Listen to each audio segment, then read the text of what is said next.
guys! Welcome back to my YouTube channel at welcome again sa aking kitchen. So for today's video, ang gagawin natin ay tuturuan ko kayong gumawa ng cupcakes.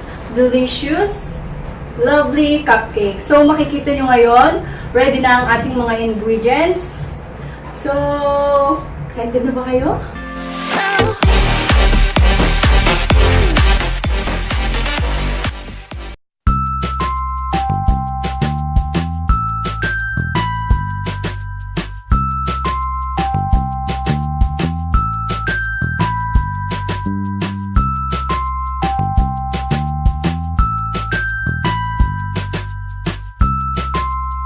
So guys, first, preheat muna natin tong oven.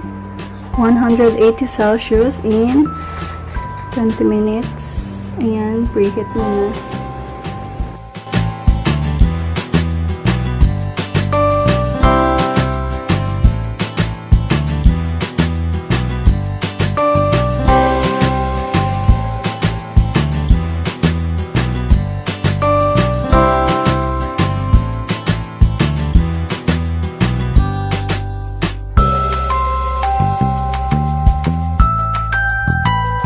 So now we have to mix this using egg beater. So mix. Guys, tips lang sa paggawa ng cupcake, unahin muna natin i-combine yung dry ingredients and then next yung wet ingredients.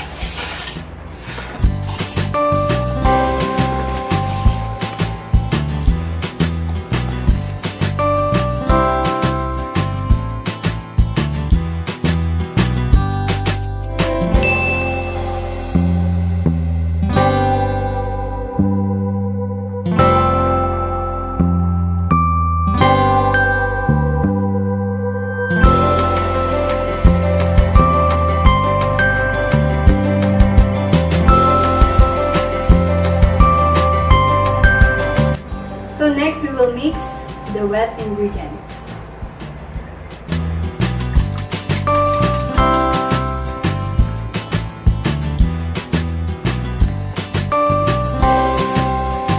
Yummy! Ayan!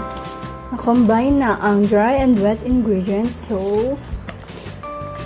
ayan na ang ating mixture.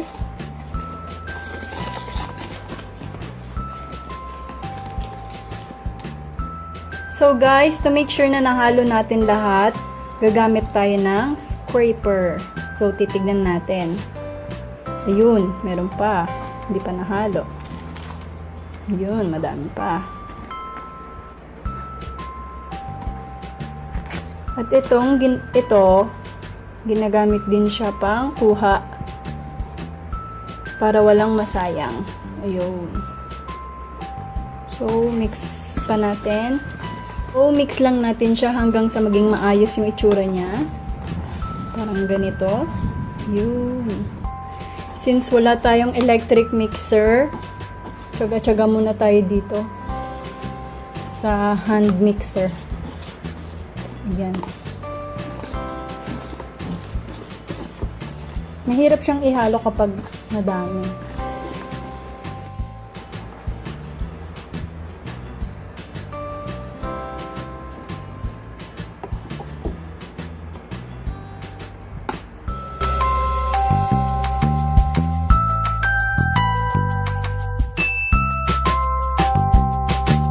Measuring spoon yung ginamit ko. Pag naglagay pala kayo guys, half lang ng cupcake paper. Kasi pag pinuno nyo yan, sasabog. Dahan-dahan lang tayo sa paglalagay. Ready na siya. Whoops, ubos na. Last.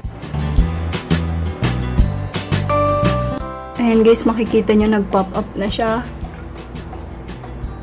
So, para malaman natin kung luto na talaga yung cupcakes, ay tutusukin natin siya. So, gamit ito, kapag walang sumama or dumikit, luto na siya. Pero pag meron, Hindi pa siya luto. So, nakikita nyo, walang dumikit. So, ito, try natin itong isa. Ooh, wala nang dumikit. So, medyo lutuin natin. Ayun guys, kakatas lang natin magmerienda at nagpapahinga muna tayo. Nakakapagod magluto. Yung mga cupcakes, nagluluto pa lang doon. So, dapat gagawa na tayo ngayon ng icing niya, pero mamaya na lang. And ready na rin ang ating mga cupcakes. Ayun. Oh, yan. Ching.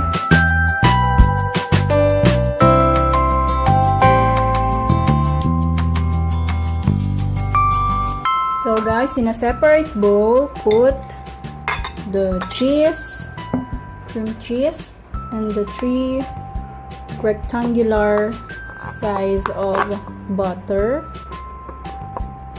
Okay. And put a cup of milk.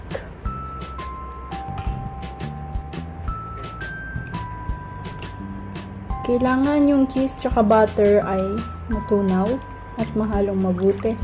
Ayan guys, dahil matagal siyang matunaw, ilagay na lang natin siya sa oven.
Kaya Patrick, ano lasa?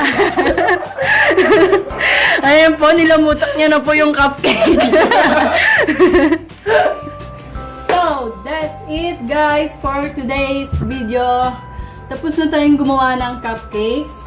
And I hope may natutunan kayo sa akin. Nakaupo ako ngayon kasi maghapon ako nakatayo. Nakakapagod. So, if you guys enjoyed this video, give it a thumbs up and subscribe to my YouTube channel. Ano pa? So, see you again sa next video at see you again dito sa Allysa's Kitchen at pagluluto pa tayo ulit ng kahit anong iluluto o ibibake man. So, thanks for watching. Bye!